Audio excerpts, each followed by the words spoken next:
Shalom peuple de Dieu, que Dieu vous bénisse, que la grâce de Dieu soit avec vous, que la main de l'Éternel soit sur vous.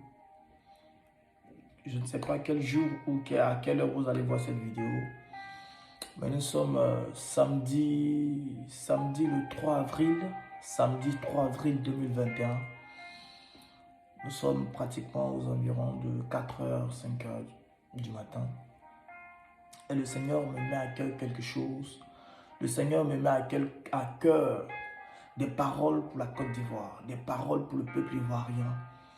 Le Seigneur me met à l'esprit des orientations pour le peuple ivoirien, un message pour le peuple ivoirien. Et je peux intituler ça un message pour la Côte d'Ivoire, pour le peuple ivoirien.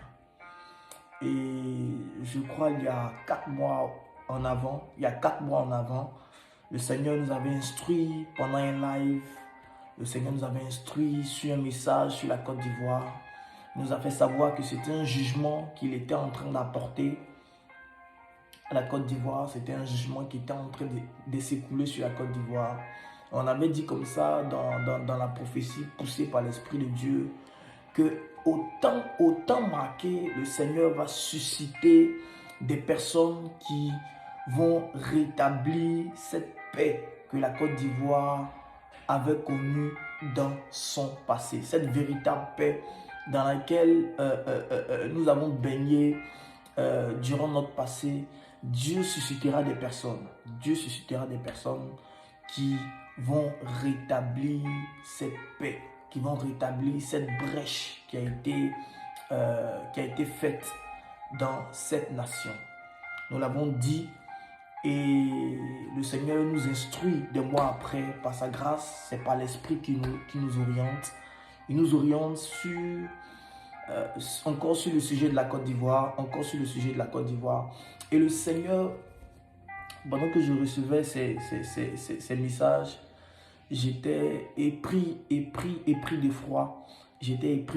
Ce message peut-être va bouleverser une personne. Ce message peut-être va choquer une personne. Mais j'aimerais que tu la reçoives et que tu l'analyses. Par l'Esprit. La Bible dit une chose. La Bible dit que lorsque les prophéties sont données, examinez les prophéties et tirer ce qui est bon. C'est ce que la Bible nous dit. La Bible dit examiner les prophéties. En tant que chrétien, vous ne devez pas prendre toutes les prophéties comme ça par hasard, mais vous devez examiner par l'Esprit de Dieu. Je crois que cette prophétie, si vous l'examinez par l'Esprit de Dieu, vous allez y trouver une part extraordinaire parce qu'elle vient du Seigneur. Le Seigneur m'a orienté comme ça dans 2 passages bibliques. Je dis bien dans 2 passages bibliques pour me parler sur la Côte d'Ivoire. J'ai demandé au Seigneur, Seigneur, pourquoi ces 2 passages bibliques? Il m'a dit, ces 2 passages bibliques vont éclaircir le peuple ivoirien sur la situation qui se passe en Côte d'Ivoire, sur le jugement que j'avais prononcé dans la vidéo il y a 4 mois. Ces passages bibliques-là vont annoncer ce qui se passe exactement et pourquoi est-ce que ces jugements sont exercés sur la Côte d'Ivoire. Et le Seigneur m'a dit, j'ai demandé au Seigneur, mais qu'est-ce qu'on pourra faire pour sortir de cette situation? Et cela aussi sera donné après ces passages bibliques. Alors, ces 2 passages bibliques sont, le premier passage est Osée chapitre 4, le verset 1.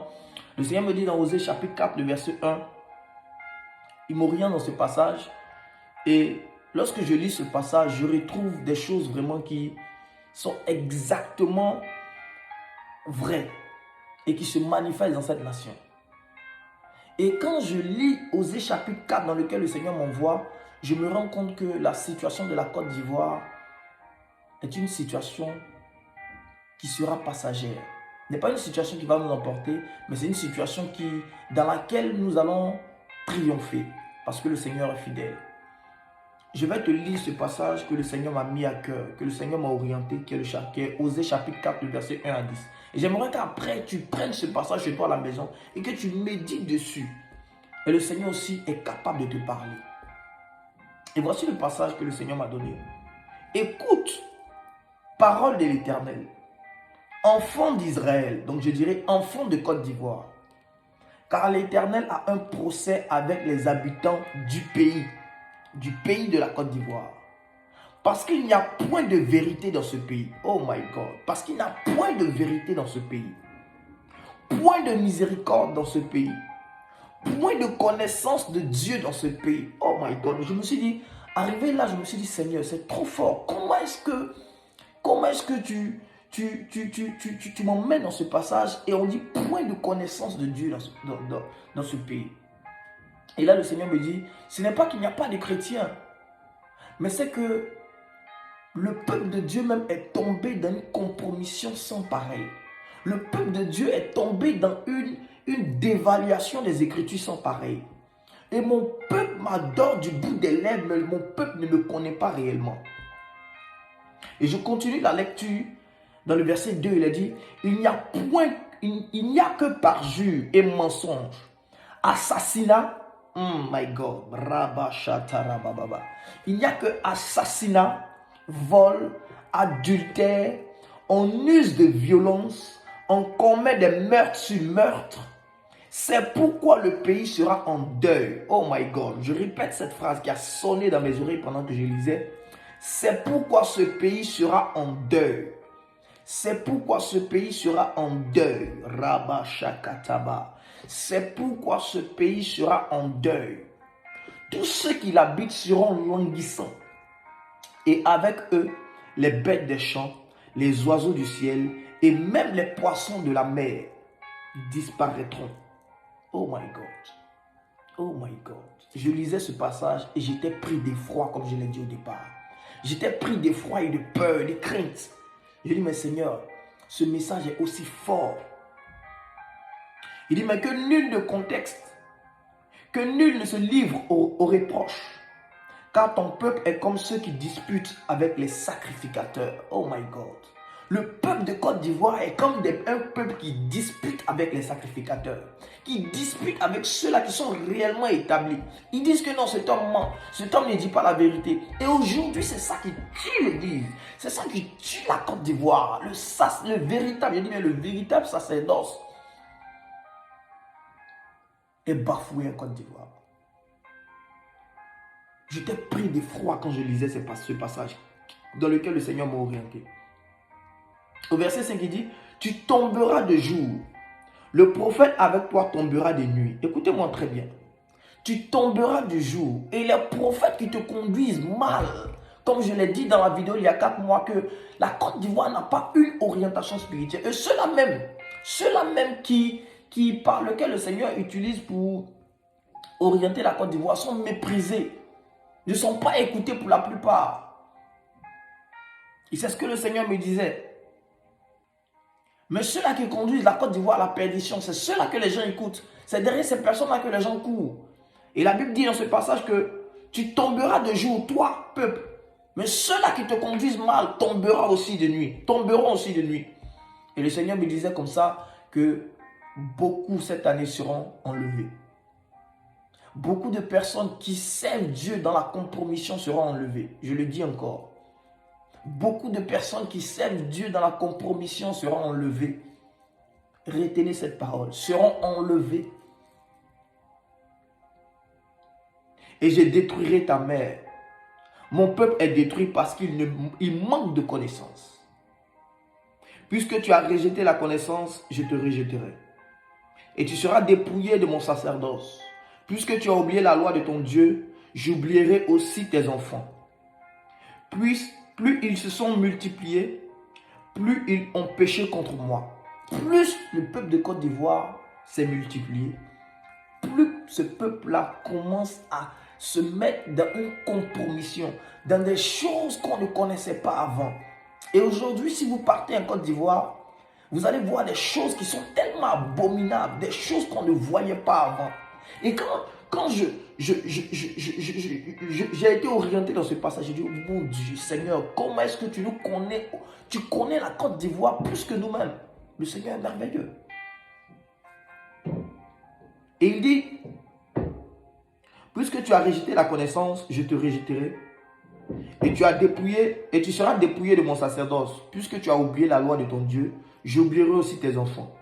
Plus ils se sont multipliés, plus ils ont péché contre moi. Je changerai leur gloire en ignominie et ils se repaissent des péchés de mon peuple. Ils sont avides et iniques. Ils sont avides et ses iniquités. Ils sont avides de ses iniquités, plutôt.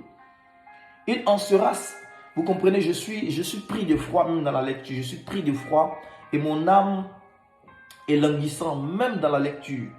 Il en sera du sacrificateur comme du peuple. Il en sera du sacrificateur comme du peuple. Écoutez-moi très bien. Et là, je m'adresse aux hommes de Dieu. Faites très attention dans l'exercice de votre ministère. Toute orientation d'une nation, la destinée d'une nation est précédée par le sacerdoce de cette nation. Si le sacerdoce a raté sa mission, cette nation ratera aussi sa destinée. Je répète, toute destinée est précédée par le sacerdoce d'une nation. Si le sacerdoce a raté sa mission, la destinée aussi de la nation sera ratée. Et comme je l'ai dit il y a 4 mois dans une vidéo, que l'une des causes de la chute de la Côte d'Ivoire est le sacerdoce qui a été raté. Est le sacerdoce qui a été raté. Est le sacerdoce qui a été raté. Je le châtierai selon ses voies. Je lui rendrai selon ses œuvres. Ils mangeront sans se rassasier. Ils se prostitueront sans multiplier. Parce qu'ils ont abandonné l'Éternel et ses commandements. Parce qu'ils ont abandonné l'Éternel et ses commandements. Parce qu'ils ont abandonné l'Éternel et ses commandements. Parce qu'ils ont abandonné l'Éternel et ses commandements. Côte d'Ivoire, pourquoi as-tu abandonné l'Éternel et ses commandements? Pourquoi as-tu abandonné ton premier amour? Pourquoi as-tu abandonné ton premier amour? Le Seigneur te rappelle ce soir. Pourquoi as-tu abandonné ton premier amour? Oh my God. Ces paroles sont tellement fortes que je suis prise de froid, je vous le dis. Je suis pris de froid quand j'ai reçu ces paroles, quand j'ai reçu ce passage et que je suis allé lire. Et que j'ai pris connaissance du passage. J'ai dit, Seigneur, aie pitié de ma Côte d'Ivoire. Seigneur, aie pitié de ma Côte d'Ivoire. Seigneur, aie pitié de ma Côte d'Ivoire. Seigneur, aie pitié de ma Côte d'Ivoire. Seigneur, aie pitié de ma Côte d'Ivoire. Et le deuxième passage dans lequel le Seigneur m'oriente, le deuxième passage biblique dans lequel le Seigneur m'oriente, c'est Jérémie 23, Jérémie chapitre 23, le verset 20 au verset 22.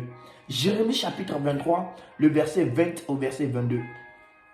Et là, je vais lire rapidement, puisque je vous ai dit que c'est des prophéties que le Seigneur m'a mis à cœur, c'est des versets que le Seigneur m'a mis à l'esprit, que je suis allé lire, et que je viens vous répéter ces choses, ce que j'ai entendu, ces passages que j'ai reçus, que je suis allé lire, que je viens vous donner comme message, que je vais vous transmettre comme message, et que vous aussi pouvez transmettre aux autres, et vous pouvez prier en fonction de ces choses. Et à la fin, dans ma prière, quand je priais, ce que j'ai demandé au Seigneur, ce que j'ai reçu, je vais vous le dire. Jérémie 23, le verset 20 à 22. La colère de l'Éternel ne se calmera pas jusqu'à ce qu'il ait accompli. Écoutez très bien. Je vous le dis que quand j'ai reçu ces passages, j'ai été choqué. J'ai été bouleversé. Je suis très sérieux quand je parle. J'aimerais que tu prennes ces choses au sérieux. Quand je lisais ce passage, la Bible dit dans Jérémie 23, le verset 20 à 22, « La colère de l'Éternel ne se calmera pas, jusqu'à ce qu'il ait accompli, exécuté les desseins de son cœur. Vous le comprendrez dans la suite des temps. » Cette parole est tellement... Je me disais, mais pourquoi Seigneur, tu m'orientes dans ce passage? Pourquoi est-ce que tu m'orientes dans ce passage? Pourquoi est-ce que tu m'orientes dans ce passage? Il dit, ce passage concerne aussi la Côte d'Ivoire. Ce passage interpelle la Côte d'Ivoire. Ces paroles que tu liras, que tu lis, dis au peuple de la Côte d'Ivoire que ces paroles sont à elle. Sont à lui, plutôt. Ces paroles sont au peuple de la Côte d'Ivoire. Ces paroles sont comme une prophétie, sont même une prophétie sur la Côte d'Ivoire. Ces paroles sont très importantes. Et nous devons prier en fonction de ces paroles. La Bible dit que la colère de l'Éternel ne se calmera pas tant qu'il n'a pas exécuté son dessein. Et comme je l'ai dit dans une vidéo il y a 4 mois de cela, qui sont peut-être sur la chaîne YouTube, mais je n'ai pas publié, je crois que je l'ai publié sur Facebook aussi, que ces paroles, ces desseins, sa colère ne se calmera pas. Il accomplira son jugement. Je vous ai dit, le jugement était dans son accomplissement. Et que bientôt le jugement allait prendre fin par sa grâce. Et que nous devons nous lever dans la prière. Il dit, je n'ai point envoyé ces prophètes. Verset 21, je n'ai point envoyé ces prophètes. Et ils ont couru. Je leur ai point parlé. Et ils ont prophétisé. S'ils avaient assisté à mon conseil, ils auraient dû faire entendre mes paroles et à mon peuple. S'ils avaient assisté à mon conseil, ils auraient dû faire entendre mes paroles à mon peuple. Et les faire revenir de leur mauvaise voie, de leur méchanceté et de leurs mauvaises actions. Je l'ai dit tout à l'heure, la prêtrise a manqué son travail. Et la prêtrise n'a pas assisté au conseil de Dieu. Et ils se sont levés. Ils ont donné des prophéties de façon charnelle. Ils ont donné des prophéties poussées par la chair qui a conduit la Côte d'Ivoire à la perte. Qui a conduit la Côte d'Ivoire. Oh my God. Qui a conduit la Côte d'Ivoire et les autorités de ce pays à la perte. Parce qu'ils ont prophétisé sans écouter le Seigneur. Ils ont parlé sans donner des paroles qui viennent de Dieu. Ils ont couru comme la Bible dit. Il dit, je ne leur ai point parlé et ils ont prophétisé. Prophète de Côte d'Ivoire, le Seigneur ne t'a pas orienté sur quelque chose. Le Seigneur ne t'a rien dit, alors ne dis rien. Même si tu n'auras pas de la visibilité, si le Seigneur ne t'a rien dit, ne dis rien. Et toutes ces choses ont été faites. C'est pourquoi le Seigneur est en train de juger cette nation. Et le Seigneur te demande, toi chrétien qui m'écoutes, de te tenir à la brèche, de te tenir à l'écart et de prier. Tiens-toi sur la montagne sainte et lève-toi dans la prière. Tiens-toi dans la chambre haute. Car la Bible déclare que mon peuple, qui est invoqué mon nom, s'il revient de ses mauvaises voies et prie, moi l'Éternel, je lui répondrai. L'Éternel est disposé à nous faire grâce et miséricorde. Et dans ma prière, je demandais au Seigneur, mon Seigneur, que faut-il faire? Et il m'a demandé que la nation doit prier. La nation doit prier. Personnellement, je ne suis pas en Côte d'Ivoire, mais peut-être je le ferai dans mon niveau. Mais je demande à ces hommes de Dieu, ces servantes et ces serviteurs de Dieu qui sont en Côte d'Ivoire, d'organiser dans leurs assemblées des réunions de prière pour la Côte d'Ivoire, d'organiser dans des quartiers, dans des villes, des réunions de prière pour la Côte d'Ivoire. N'attendons pas des temps d'élection pour le faire, c'est maintenant que nous devons le faire pour notre nation. Et vous allez voir dans les mois à venir ce qu'il va advenir. Le Seigneur est fidèle pour la Côte d'Ivoire. Que Dieu vous bénisse. C'était les paroles que j'ai reçues pour la Côte d'Ivoire. C'était ces orientations dans ces passages que le Seigneur m'avait donnés. Je prie que quelqu'un en fasse bon usage. Je prie que quelqu'un en fasse bon usage. Cette vidéo sera peut-être longue, mais je crois qu'elle est essentielle et même nécessaire pour la destinée de notre nation. Que Dieu vous bénisse. C'était votre humble serviteur, le pasteur Jacob Kwame. Shalom.